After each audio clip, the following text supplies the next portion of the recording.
So a few years ago, TC, our managing editor, built a gaming desktop, but it's kind of out of date and it's definitely not going to hold up for Battlefield 5.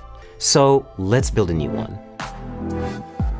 You can build a gaming desktop for around $1,000, but I want to go all out, so I spent around $2,000.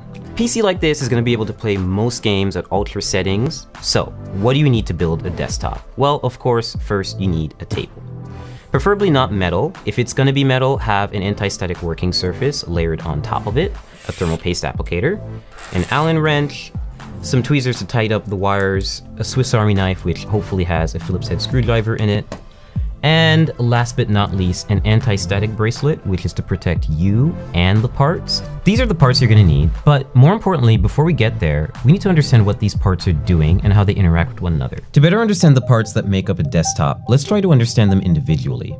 The processor is like the computer's brain, a base of calculations that control everything the computer does. The motherboard is like the foundation, serving as a main structure for all other parts to be added to.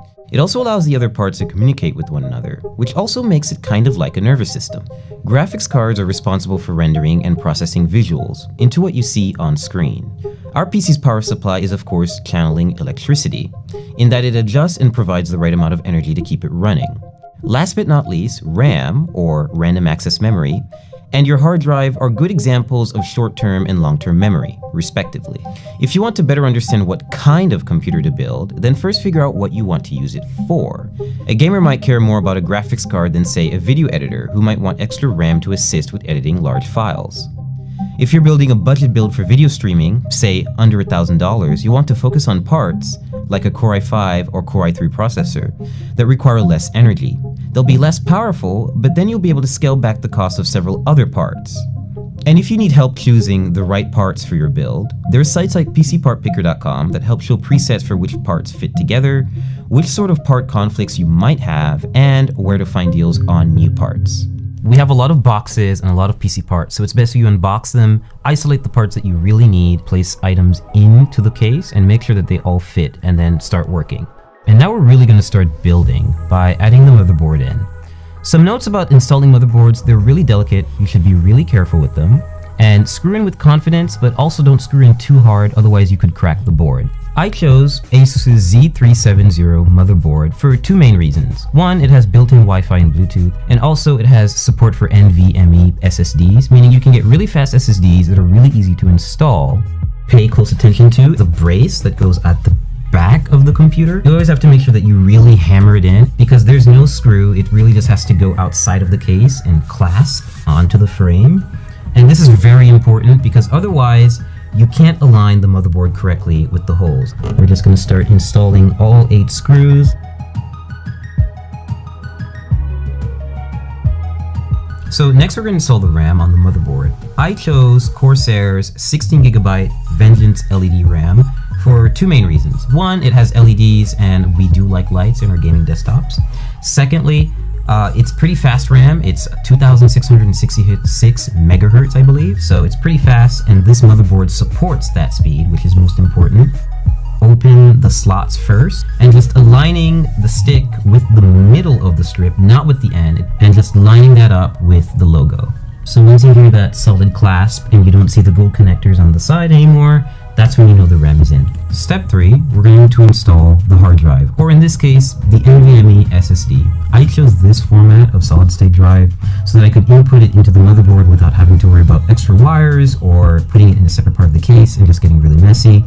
This is from Kingston, and it's 480 gigabytes, so it's not a lot, but you can always upgrade this and swap it out, and it's all held down by one screw and a latch, so it's really simple and really straightforward. Speed for gaming is important when it comes to a hard drive. You want files to write quickly and you want games to load quickly, so that's why it's best if you use an SSD. Okay, so step 4, we're going to install the graphics card. I chose PNY's GTX 1080, which is overclocked, and so it's a pretty easy installation. You're just going to find the gold connectors, and you're going to line this bracket with the back end bracket of your PC case.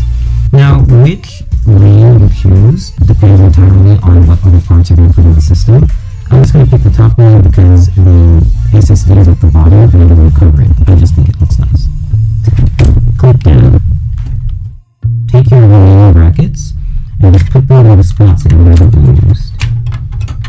You don't have to screw these in. They get bolted down by the backing bracket. And the UPU's installed. Power supply time.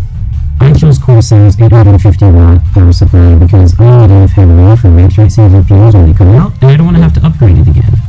So all you have to do is take the brick and make sure that you line these insulated pads. So the power supply is a short circuit and come into contact with the rest of the system. So let's take it in. Slowly until the side fit. And shift it to the back and make sure it's right up against the frame. Now let's take the clean screws and tighten and screw it in. So next step, we're going to install the CPU core. In this case, it's going to be on the top end of the case, and it is going to have the hose going for a while until you install the processor, which is going to come right away. Always be sure to try to place it in the system first before you install it, because you can see it takes up a lot of space.